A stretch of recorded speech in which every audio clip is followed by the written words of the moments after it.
You're listening to the Handcrafted Therapy Podcast with massage therapist and business owner, Julie Alexander. That's me. I'm your host. I've been a massage therapist for 17 years, and I have a business marketing degree. On this podcast, we'll be interviewing industry professionals that can talk to us about how to run your business better, how to be a better massage therapist overall, and how to take care of yourself and give yourself a little love, a little self-care, little grace in your life. I am so glad that you're here. Thanks so much for joining us today. Thank you, Dr. Stratton Poulson, for joining us today. I appreciate your commitment to massage therapy as you've now become a chiropractor. I've known Stratton for several years now. I actually knew him when he was just a young pup. He was a very young green massage therapist going to the school that I attended in Dallas for massage therapy. And now he is a chiropractor. So thank you for joining us today, Stratton. Yeah, thank you so much for having me. I'm happy to be here. Stratton, tell us a little bit about you, who you are, how you got into the field that you're in. Yeah. So before massage therapy, I was a martial arts instructor. And I started massage at 17 years old. And then I think I graduated right there around my 18th birthday and got licensed. So yeah, we went to school together.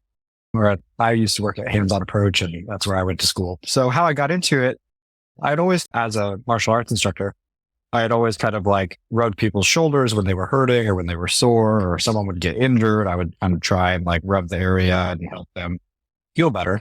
And I remember one day I was behind the counter and I was checking some people out for some sparring equipment because I used to have to do some of the office stuff there as well as teach the classes.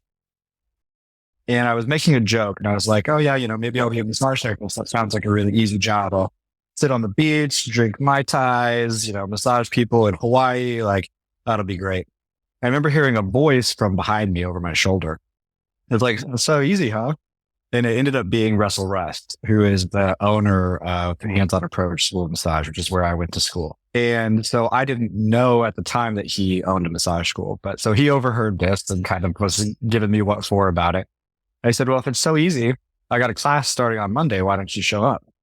And I did. So I used to teach his daughter martial arts. So she was in my classes. So I showed up on Monday and I had no idea what to expect or what I was really doing there, except that I had graduated high school about a half a year early. Not because I'm brilliant or anything, just because that's how I worked out. And so I had nothing really to do through the back half of senior year of high school going into the summer. And then all my friends were going to college. And at the time I'd not planned to go to college. So I'm like, all right, well, I'd better do something. And trade school sounds like an okay job. And I was getting a little bit tired teaching martial arts and didn't want to end up there forever. So I started at Hands-On Approach and I worked there for my first year. That's where we met. I was a massage therapist for 13 years. I did about 2 or 3 of those years in the beginning in spa work and different kind of like gym settings. And then went out on my own on like my 3rd or 4th year. And did about 10 years in what I would call private practice massage. And then went to chiropractic school. I was kind of looking for a next progression. So whether that was going to be physical therapy or MD or chiropractic, I was looking for how can I take this career or this kind of concept a step further? Because I was getting a little bit bored of massage after that amount of time. And so chiropractic kind of fell into my lap. I got injured in jiu-jitsu and a friend took me to the chiropractor. And at the time, I thought all chiropractors were crazy. They're witch doctors. Don't let them touch your neck. They're going to kill you, which is funny now in hindsight. But went to the chiropractor. They fixed me up. I felt so much better. And I was just amazed at the rapid change in how I felt. And so then I decided to go to chiropractic school. And so now I've been a chiropractor for about 1 year and 3 months. And I've been private practice doing that. Very similar to a cash massage practice model in terms of how I run my office. And I'm loving it. So that's kind of how we got to where I am now. Thank you for sharing that. Awesome. Well, Stratton, tell us a little bit about how you've become successful in your practice. I see a lot of your videos coming across my feed on many social sites. I know you use social media a lot to help your business. Can you talk to me a little bit about that? Yeah. So, I mean, social media has been 100% the biggest driver of the success that I've had in such a short time in chiropractic. And I think at the time that I was a massage therapist, it's not that social media didn't exist, but it was a little bit harder to get exposure. We were still doing like square photos or things like that on Instagram, and still images were kind of like the norm. So you might see someone post their holiday hours or like a photo of their office, and then you'd read through the caption, right? What's interesting about the way that social media has gone now is it's gone totally towards these reels, TikToks, YouTube shorts, these vertical content videos, and it's rich video content, right? Like it's engaging. It makes you want to continue to scroll and scroll and scroll and scroll. And so thankfully, chiropractic, I think a little bit more so than massage, is like quite visually dynamic, right? So you're setting a patient up, you're getting them into the position. You have the quick thrust application. There's a big popping sound, the patient's reaction. Just the way that chiropractic is done lends itself to being videoed quite easily. And so I've been able to take advantage of that by filming the sessions that I have where I treat many of my patients, those who want to be on camera. And then I post those to all the social platforms. So I post that to YouTube, I post to TikTok, Instagram, a little bit to Facebook. There's reasons why I don't do Facebook. It just doesn't seem to work as well for me as the other platforms. But you put those videos out, and that's kind of like your organic strategy, right? Which is just putting it out and seeing what comes back. Obviously, you might get a lot of views on something organically. It doesn't necessarily mean that you're going to get any new clients or any new patients from it. So the paired strategy that goes with that is that using that video as an ad. So you're running Facebook ads, Instagram ads, TikTok ads. You can even run ads on YouTube, although that's through kind of a similar format as like Google AdWords. And then you can geo-target your city. So like, I live in Dallas, Texas. And so I can geo-target the city of Dallas, or I can geo-target, 5 to 10 miles around my office, which is what I did in the beginning. And then you're showing your videos, which are already good because you know that they're performing okay in your organic feedback. So you take your best organic performing videos and then you run those as ads and try and attract patients in to come in to be a chiropractic patient. Or you could do the same thing with massage to attract clients. I think with massage, it's a little bit hard because it's less visually dynamic. Like you would need to do either very like quick flowing strokes or something like pin and stretch techniques, or maybe Thai massage or something like that would be more visually dynamic. Cupping tends to be a good one. Or I have seen a few massage therapists make pretty good videos that is like a session and it's time lapsed and sped up, right? So you see them kind of like zipping around doing this whole massage, doing stretches and things like that. So you have to be a little bit more cognizant of making your videos visually dynamic with massage because it's just inherently a little bit less exciting. I always used to joke that massage is not a spectator sport with students when I was a massage instructor. But I definitely think that there are ways to do it, and it can be done, and it can be done well. And so the amount of success that I've had in the chiropractic practice purely from social media, that's the only marketing that I do, to me just proves that that is a fantastic way to do it. And I would, if it was me personally, I would never spend another dollar on like Google AdWords or any of those other types of advertising. I would rather double or triple my budget on social media marketing than go into any of those avenues. How much money do you spend on this kind of advertising? So I have two businesses. The first is my practice, and I spend between $1,200 and $1,600 a month on social media marketing. And then I have a separate business, which is my chiropractic online seminar business. I spend probably an additional $1,200 a month on marketing for those online courses. And, that is a big dollar amount. So like, it didn't start that way. When I first opened, I was running like one ad at maybe like $10 a day. So that comes out to like $300 a month, right? And that can start to go to work for you, right? Once you start getting a couple of good videos, you can tell that they perform well as ads and they're actually bringing in clients, then you can start to bump it up. And that's what I did. So then I was running 2 ads at $10 a day for $600 a month. And then it was 3 ads at $900. And it just kept going up in these increments of $300 a month. And as long as you're continuing to get people in the door and you're in the green in terms of like, you're getting, not only you have a revenue, but after you remove your expenses, you have net profit, right? Then it just makes perfect sense to keep doing it. And, I may actually bump up my marketing budget a little bit more just because, it's one of those things like, I can't remember who said it. There's like a quote, but it's like, trying to save money by not marketing is like trying to save time by stopping your watch, right? Yeah. Like the marketing is what brings people in, and the people are the ones who have the money. So as long as you're getting a return on your advertising, dollar to dollar, if you're break even, there's no reason to stop doing it. And if you're profitable, there's absolutely no reason to stop doing it.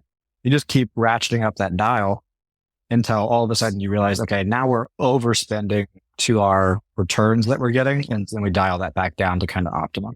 But that's where I'm at. So all in, probably 2,600, something like that between the businesses a month on just marketing. Right. I mean, that does sound like a whole lot, especially if you're a one-man massage business. Spending that much money is probably 2 or 3 times more what we might pay for a room rental. So how do you know if somebody's coming in off of your social media? Do you have some sort of a hook that So like, for example, how do I know that someone who's arrived in my office came from social media? Yes. Yeah. So in the intake paperwork that they fill out, like with their health information and what's bothering them and all that, I have a section that says, how did you hear about us? And there's a couple drop down options, and it's like social media. There's also a place where they can write in. So they could write in TikTok or Instagram or whatever.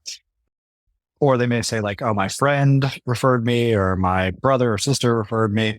So I would say probably 85, if not more % of my patients end up writing social media in that column. But then I do get plenty of referrals from those patients, because the social media patients that come in, they all have friends and coworkers and family members. And so they start to give you more of those kind of word of mouth referrals that are the bread and butter of most massage practices. At the beginning, you talked about how you thought chiropractors or quacks were, not reputable. And there's a lot of people that believe that out there. And as a massage therapist, I know I hear that from a lot of people. And, I believe, chiropractors are our compadres. They're people that we work with closely. I refer a lot of people to a local chiropractor that's around the corner from my office. If they're down in Dallas, I would definitely refer them to you, but I'm in Plano, which is kind of a pretty far drive. Yeah. So we refer a lot back and forth to each other. And, there are some people who just don't even want to have the conversation about chiropractic care. What would you say to those people? Well, first of all, when someone tells me that they don't like chiropractors or chiropractors are quacks, I kind of just agree with them. Because there are many chiropractors that I don't like, and I disagree with the way that they kind of do things. And there's kind of a long history of chiropractic, what we would call in our profession, chiropractic philosophy, which is the philosophical and intellectual underpinnings of what we do. And a lot of those core philosophies are outdated and old. They essentially had the founders of the profession in, the late 1800s, early 1900s, trying to grapple with, this therapy that they've found of spinal manipulation and try and figure out why it worked. And so there's a lot of mysticism and kind of spiritualism baked into the founding philosophy of chiropractic. I think that is one of the things that gives us a bad reputation generally, right? Although a lot of the younger, because I'm 31, so I would consider myself a younger doc, but a lot of the younger docs in the profession have kind of moved away from that. Those philosophical underpinnings are more towards like an evidence-based type crowd, which is how I would consider myself. I consider myself an evidence-based chiropractor. So all that to say that I get it. When someone tells me they don't like chiropractors, like, hey, I don't like a lot of chiropractors either, so I'm right there with you. I totally get it. That doesn't mean that we can't help you. Doesn't mean that this chiropractor won't be able to help you. But, a lot of the friction from like the traditional medical establishment, so like, medical doctors and nurses, physical therapists, things like that, but specifically medical doctors, that goes back to early in the profession. There was a legal battle between the profession of chiropractic and medicine. And they were jailing chiropractors and accusing them of practicing medicine without a license for doing the spinal manipulations. And they were doing this all across the nation until there was an internal memo. And if you want to look this up, I think it's the AMA, American Medical Association versus Wilk or something like that, like the Wilk trial. But this is a founding piece of the split, the schism between chiropractic and medicine. So they were arresting a bunch of us for doing spinal manipulations, saying that we were practicing medicine without a license. And then there was a memo that was circulated among the American Medical Association, and it was called and in the wording of the memo, it said, we must work together to contain and eliminate the profession of chiropractic. And so that wording in that memo ended up being the basis for a suit, an antitrust lawsuit from the Chiropractic Association against the American Medical Association. And granted, I think we're somewhere in the mid 1900s here, so like 1950 or something like that, or maybe even earlier. So anyways, we chiropractors won that antitrust suit because it was found over the course of the trial that the American Medical Association was conspiring to eliminate chiropractic. And after that, that set up a legal foundation that created chiropractic as separate and distinct from the American Medical Association. And it gave us the legal protection that's allowed our profession to continue to survive.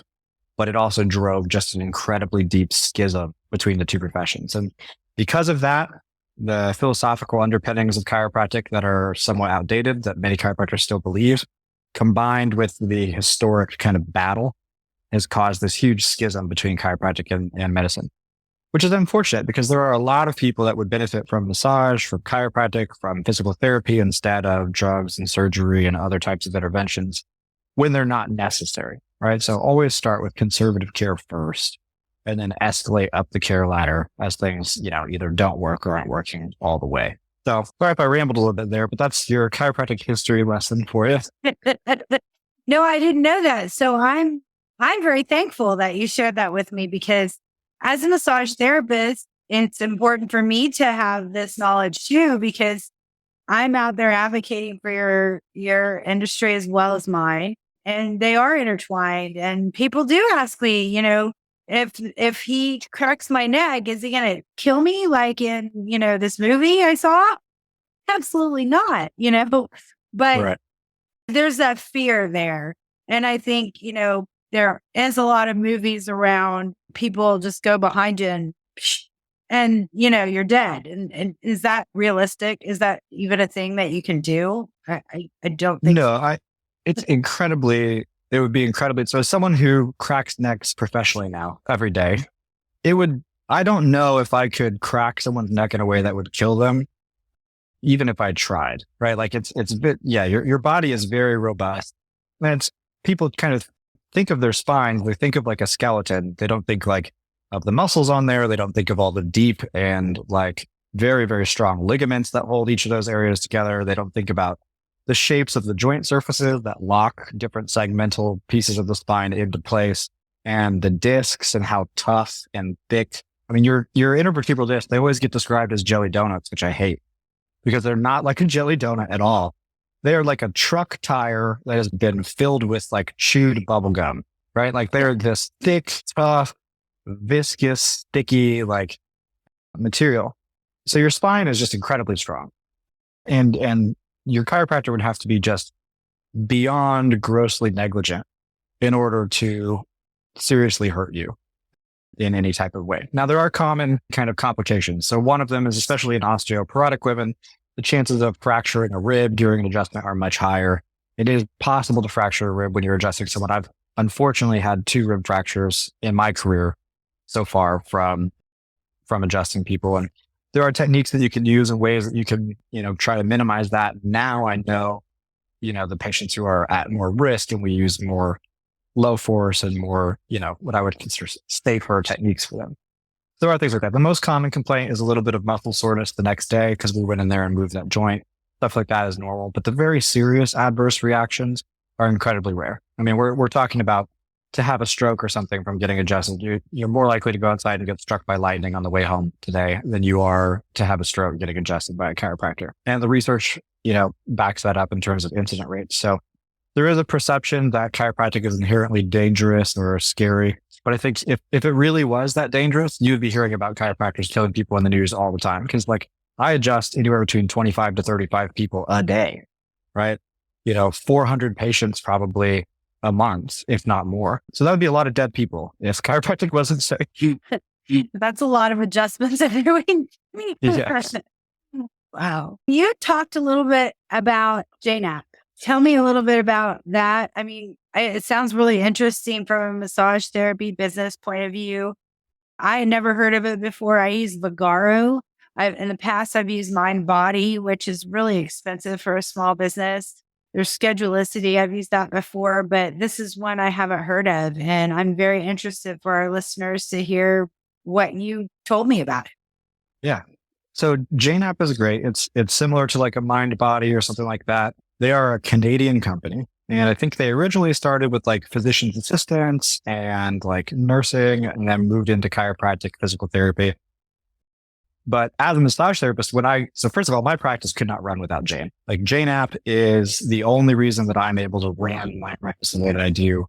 I don't have any staff. I don't have any front desk staff. I'm completely solo. So very similar to a solo massage practice. Like you go up, you greet your client, right? You bring them back. Hey, what's up? What's going on with you? I saw that you put this under your intake paperwork. You do your session, you take your payment, you check them out. So that's how I run my chiropractic practice. It just has to be very efficient because I see many more people per hour compared to massage. But what's really cool about Jane App is it is an EHR system, so electronic healthcare records. So you don't have to have any paper records. So you can do all your documentation, your soap noting in it, right? In addition to that, it also includes online booking so that people can go online through your website, find the times that are available and book different services. So if you have different levels of services, they can choose what level they'd like to book and choose a time that works for you. They also have integrated payments. So you can put a credit card on file for the patient when they sign up. If you want to charge a deposit to hold like a 2-hour massage appointment so that you don't get screwed if somebody no shows, you can do that. And when the session is over, you can take payment with one click right through the app based on the card that they have on file. So that's really cool. And if that wasn't cool enough, they also have automatic email and text message reminders. So you can set kind of the duration. Usually for me, I'll send them an email appointment reminder the day before that they've got an appointment with me. They get a text message reminder about 3 hours before that they have an appointment with me. And that helps dramatically reduce your no-shows. And you're like, oh no, I forgot. I'm so spacey. The holidays have got to be crazy. Those clients, right? So it helps reduce that. You can do all your charting in there. And it's really fantastic. So the whole flow throughout the day is like, as you have the patients all on your schedule or your clients all on your schedule, when someone arrives, you just click that they've arrived and then it knows how much that session costs and puts that as a balance on their account. Then you do your session. Then when you go to check them out, you just click pay. It pays for the session. You can rebook them in the Jane window on your computer, or they can go online and book for the next time that they want to come back in. If you sell packages or memberships, it will track the number of uses on your packages, which is tremendous. I mean, for me, I used to have like a whole tally system or like a punch card system, and just tracking memberships was awful. So a lot of times I wouldn't do memberships or wouldn't do packages because it's like, no, just come in. It costs this much to come in. We're done. Right. Right. But with how easy it is to track the packages and memberships in Jane, that makes that very, very frictionless for you as the business owner. And you can do every aspect of that. And then once the client leaves, you can then digitally do your soap notes. And so what's cool about that is you have no paper records. So when they book their appointment online, it sends them an email to fill out their intake form. So it's like everything that's going on with them, what's bothering them, their basic health information, all that. So you'll have the digital intake form there for you to look at before they arrive. And then you can add in a digital soap note into their chart. And every time they come in, you can generate a new soap note and you can track their progress over time. And it's all HIPAA compliant. You don't have to worry about storing them because they're stored in the cloud. And let's say you have a client that you've had for, 5 years, right? You can go back session by session in history and see how they were doing, what they were doing, what was going on with them. So what's really cool is I use the insurance version not because I take insurance, I don't, but there's a billing and coding aspect to that. The insurance version is like $100 a month. And there's a cash version, which doesn't include that, which I think massage therapists would be perfect for the cash version. I think it's like $75 a month last time I checked. Don't quote me on that, but yeah. So the system is called Jane App. I vastly prefer it to Mind Body, which I've used before, and even things like Vagaro and stuff like that, which they're online schedulers, which is convenient, but they don't have any of those other features. So you're still taking payment somewhere else. And Jane has all your account keeping as well. So you can go in there and pull up reports of your revenue, how much you got paid each month and things like that. So if Jane is the only place where you're taking payments, then at the end of the year, when it's time to do your taxes, you just print off your 2022, revenue sheet, and there you go, right? You have your taxes ready to go. Awesome.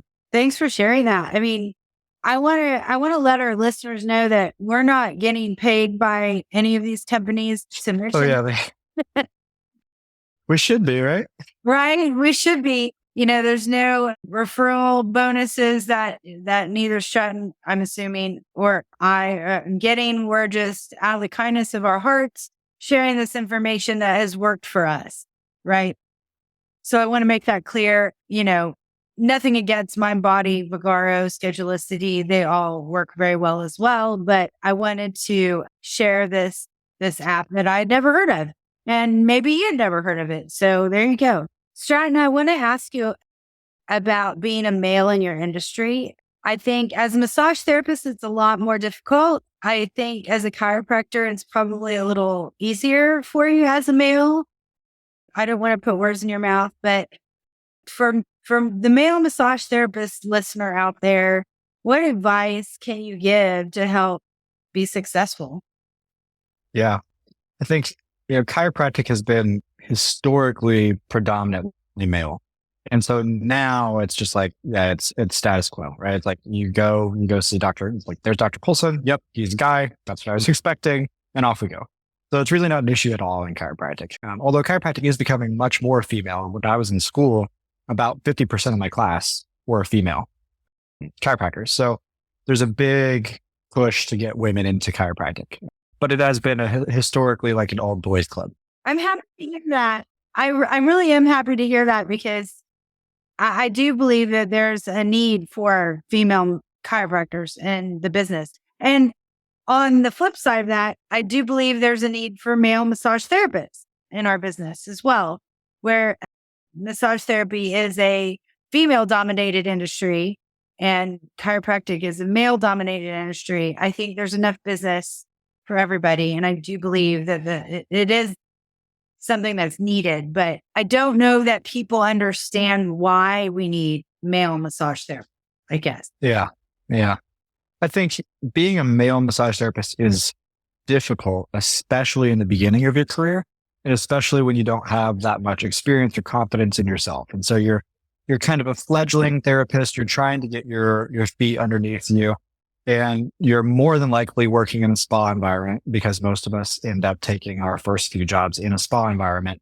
And it's just not well suited to men, particularly me having the experience of being a young male and then being in Texas, right? So Texas is a more conservative kind of place. And at the time, especially the climate 13 years ago when I was younger, what I always used to say is that women don't want a male therapist because they don't want to get hit on, right? And then men don't want a male therapist because they don't want to be touched by a man because that's gay, right?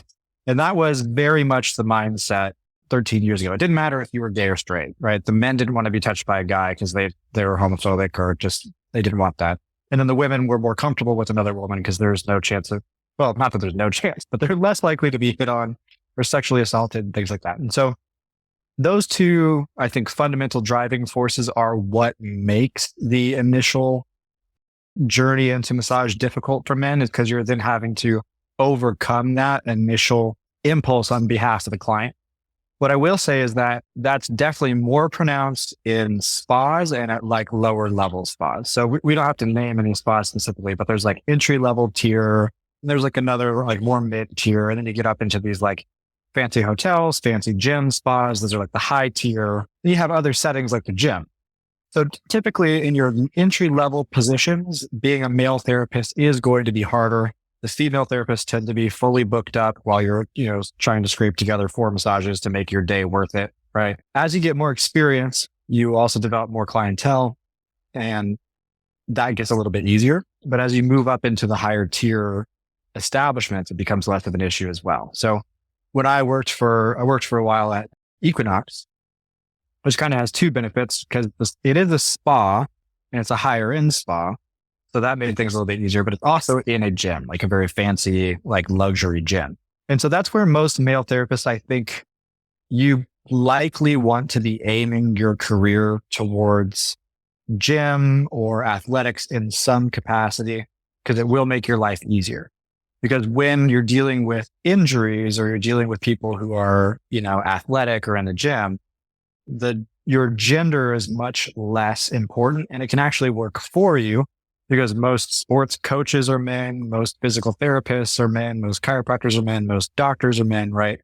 So to be a supporting staff for an athlete and to be male is expected.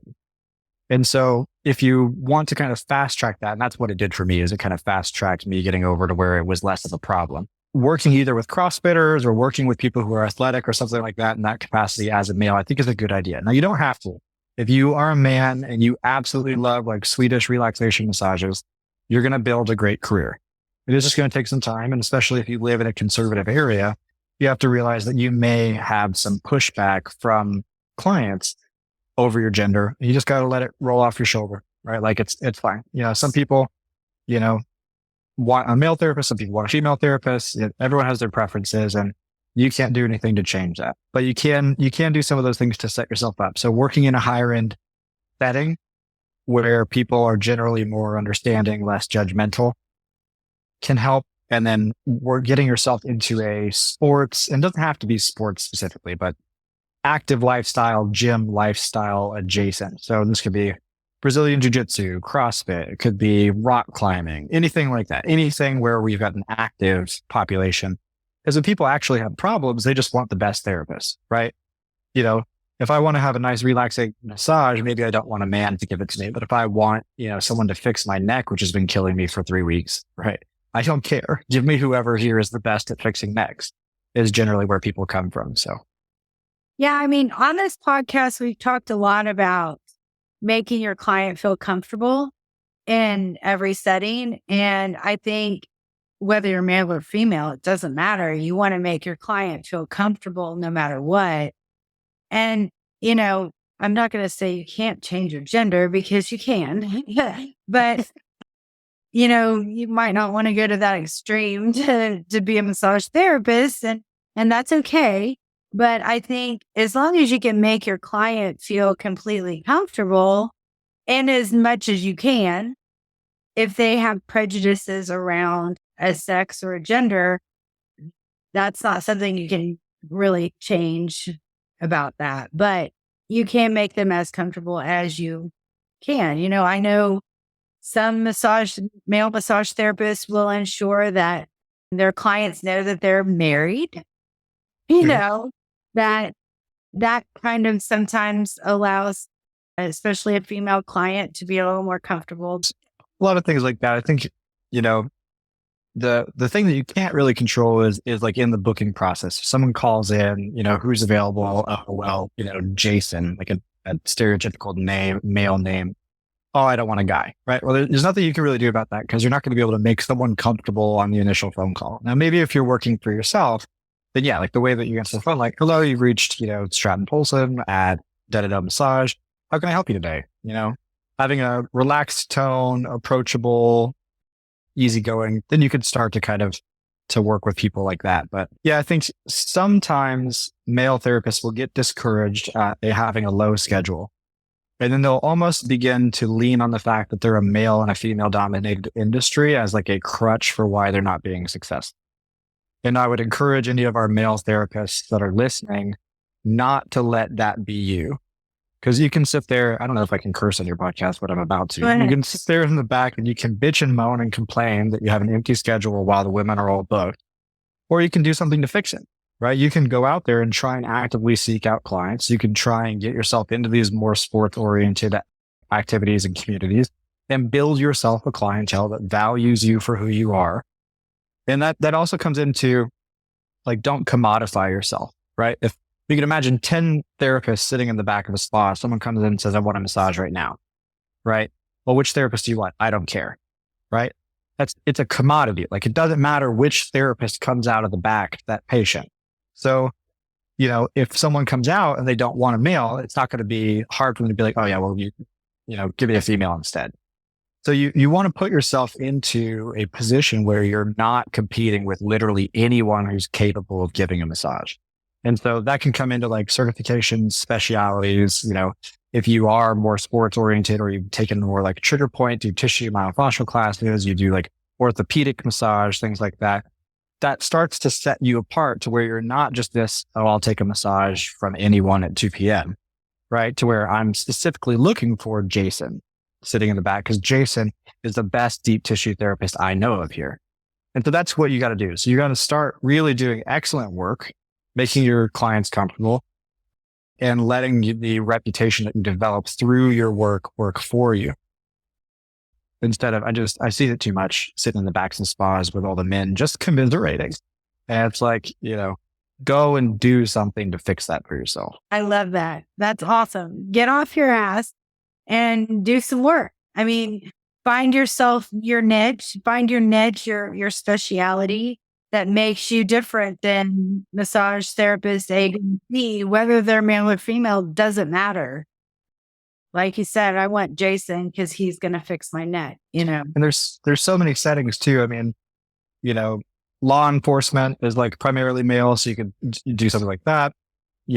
Gun ranges, if you like to shoot at all, that's a great place to meet people who might be, less resistant to a male therapist. Like there's lots of these places like CrossFit, jiu-jitsu, police, hockey, like baseball, all these sporting type things. You can probably get in, find some people that need your help and won't care that you're male. But it is going to require putting yourself out there. And to be honest, this is good advice for female massage therapists as well. If you are a cyclist, if you're a boxer, if you're in Pilates, whatever your sport of choice, activity of choice, hobby of choice is, whether it's nature walks, bird watching, cycling, it doesn't have to be a gym.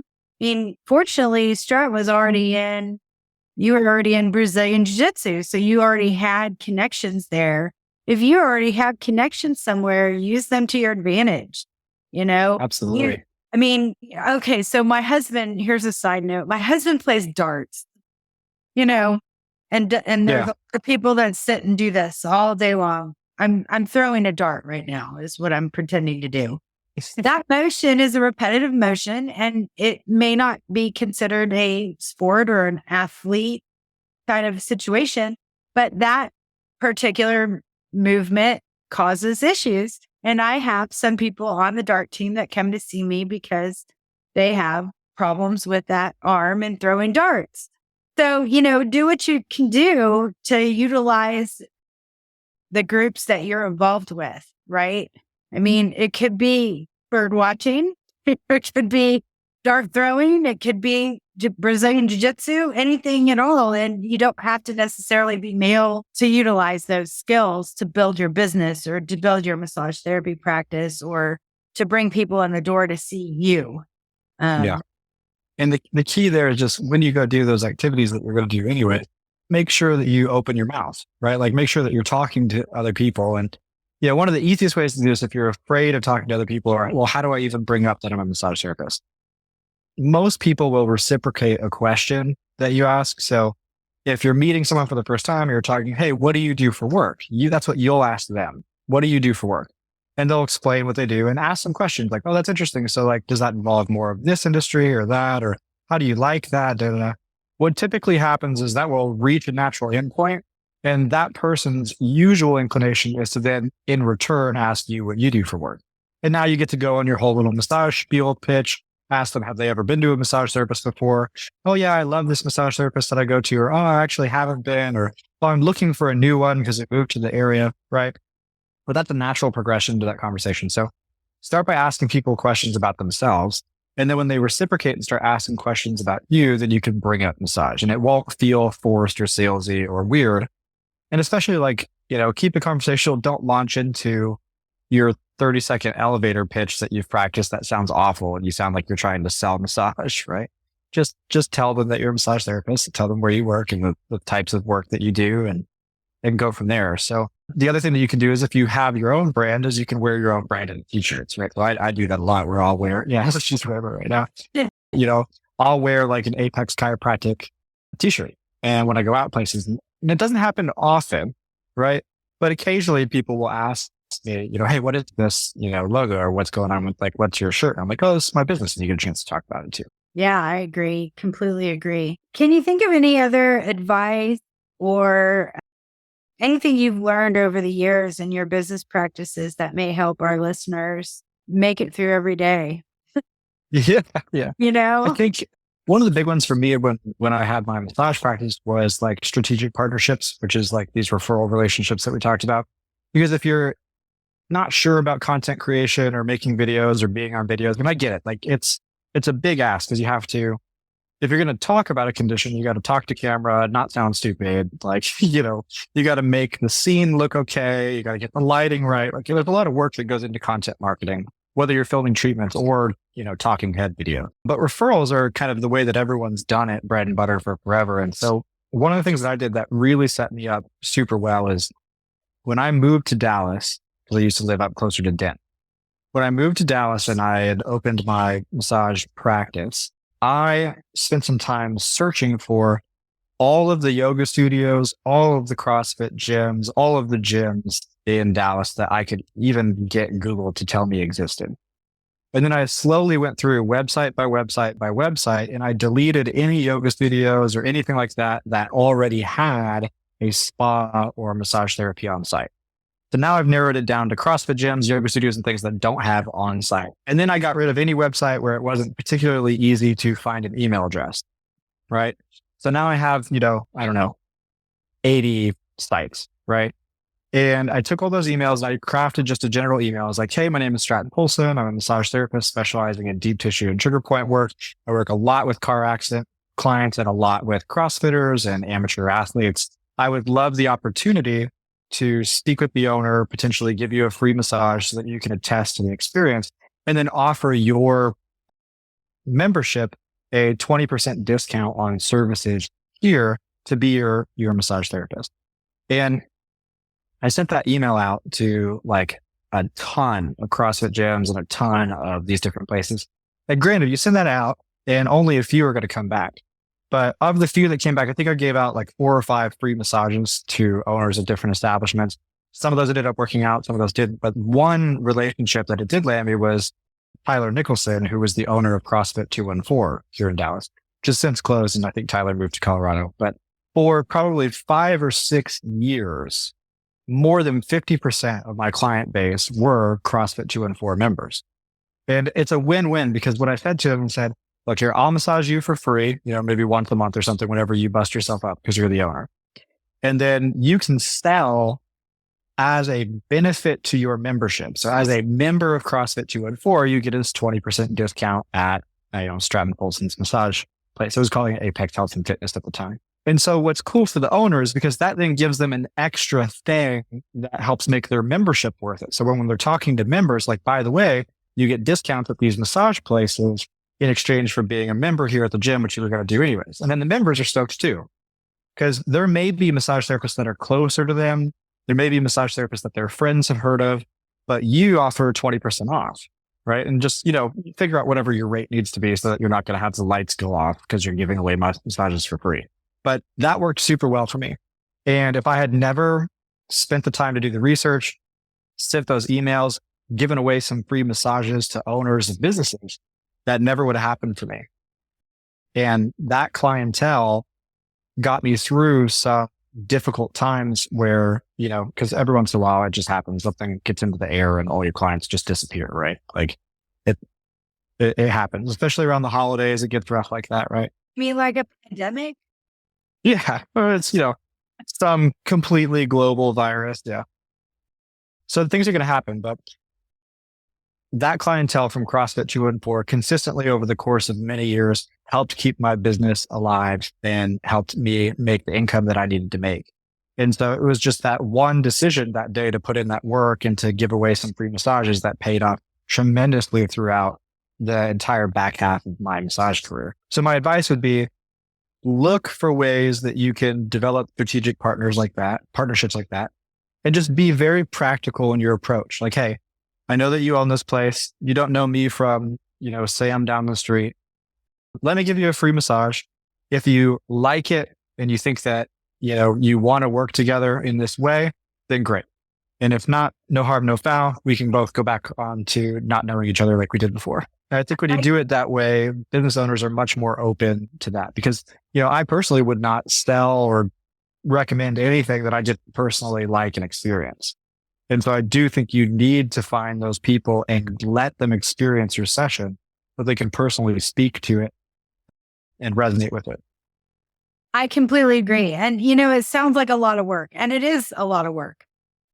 And, one of the things that I've found in my business that has been really helpful, that's along the same line, are my clients actually telling me, hey, you need to know Knit at the PT that I go to down the street, where you really need to be connected with, Dr. Brady, the chiropractor. That's how I found the chiropractor around the corner from me. And that's probably one of my best referral sources is the chiropractor. He'd been looking for a massage therapist to refer people to for years. And all I needed to do was just, hey, hi, I'm here around the corner. I work on already 5 of your patients. Did you know that? I'm Julie. Nice to meet you. And that's all it took for me. It was really, really easy. And my clients, you develop a relationship with your clientele over the years, right? And those people want to help you grow your business. And that was a surprising benefit that I found with my clients, that they were like, you really need to know these people. They're part of our healthcare team, that you're part of my healthcare team that works with all these people, but you don't know each other. And I would like you as your client to know everybody that is working on me. And I appreciate that. And it's 100%. And some people are a lot more open to talking, than others. Some PTs or chiropractors or whomever or gym owners might not have any interest in talking to you.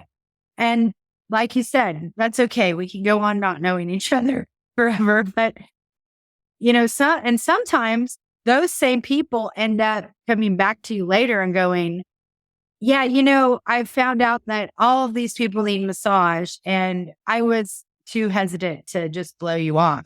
We'll come back. Hey, things have changed. Yes, things have changed. Your name has come up to me a few times.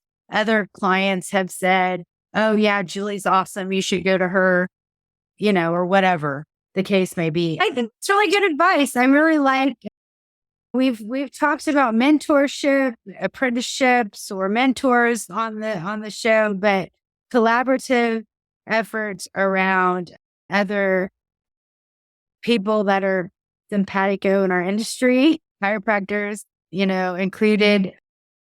I think it's important. Gyms, things that may be collaborative for you to help those people, even if it's, a dart thrower over a bird watcher.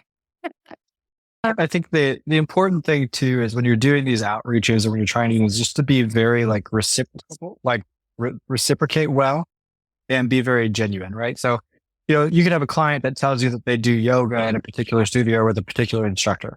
Well, go try out a yoga class there and then have a genuine introduction to the person, right? Or if your client uses a particular personal trainer, maybe you schedule, a training session. It only has to be one, but you meet them, you meet them and you do their flow. Or maybe you go meet a chiropractor and you become a patient. You go in and get an adjustment. You don't have to sign up for the entire suite of care, right? You don't have to get a package of personal training, a package of chiropractic adjustments. You don't have to buy a yoga membership. You don't have to start training Brazilian jiu-jitsu for the rest of your life, right?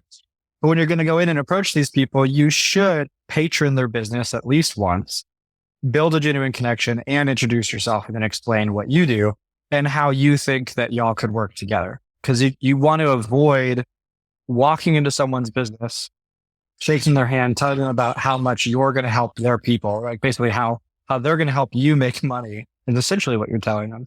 And then walking out having given nothing or engaged not at all with their business. Because unless your offer is just really compelling or they really like you as a person, no one has any reason to do that with you. And people will feel somewhat obligated to take you more seriously, or at least give you a little bit more of a reasonable amount of attention if you have first patroned their business and kind of shown a genuine interest in what they do.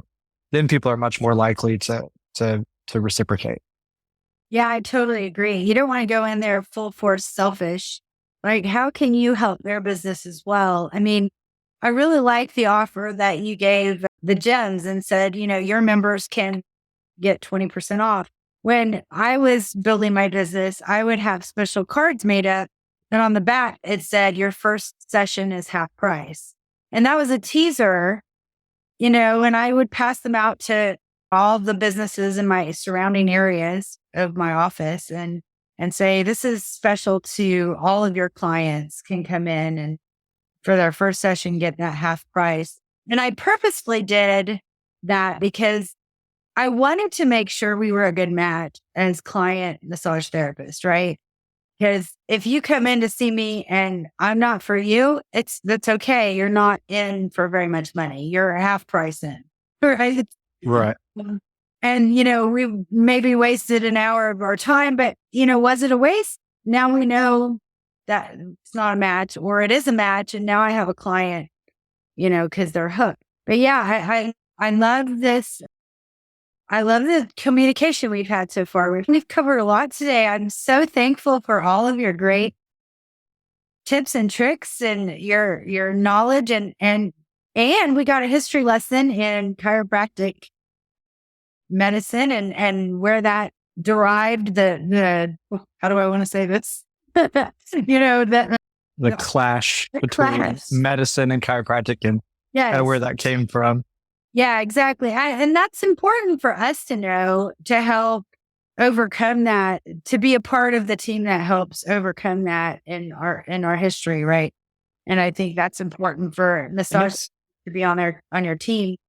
It's changing a lot too. And just to put it in perspective, right? Like, people would feel like, oh, well, all the medical doctors hate chiropractors or think they're all quacks. It's like, I did my residency at the Dallas VA hospital along a team of MDs, and every single patient that we saw at the chiropractic clinic at the Dallas VA was referred by their medical doctor specifically to the chiropractic clinic. So it's not like all MDs hate all chiropractors. It's not like no chiropractors work in the hospital setting, things like that.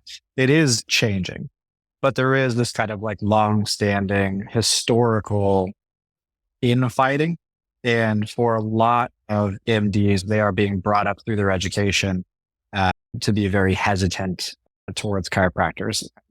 Really all non-traditional Western medicine type practices. So I do think massage therapy can get lumped in there where they're like, oh yeah, do it if you feel like you like it and it feels good, but it's not good for anything, right? I've heard MDs say that about massage.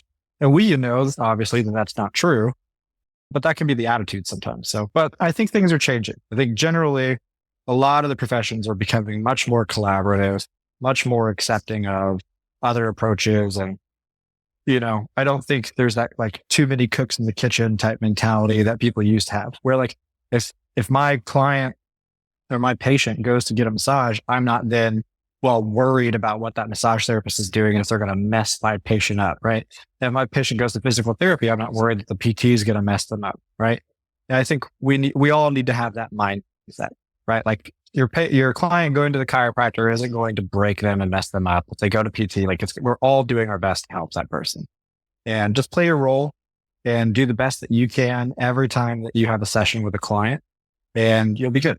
I think a good way to end this section, because I think, our whole motto in healthcare is do no harm. And I think as long as we keep that in our minds as we work on people and focus on their best interests, I think you can't go wrong and you can be successful if you keep that in mind. All right. Thanks, Stratton. I appreciate it. Thank you so much for joining me on the Handcrafted Therapy podcast. I would love to hear from you. You can email us at podcast@handcraftedtherapy.com, or you can come by the store. It's at 3303 North Central Expressway, suite number 240 in Plano, Texas, 75023. Or you can connect with me on social, Instagram, Facebook, #HandcraftedTherapy. I'm Julie Alexander, and I wish you a very happy and healthy day.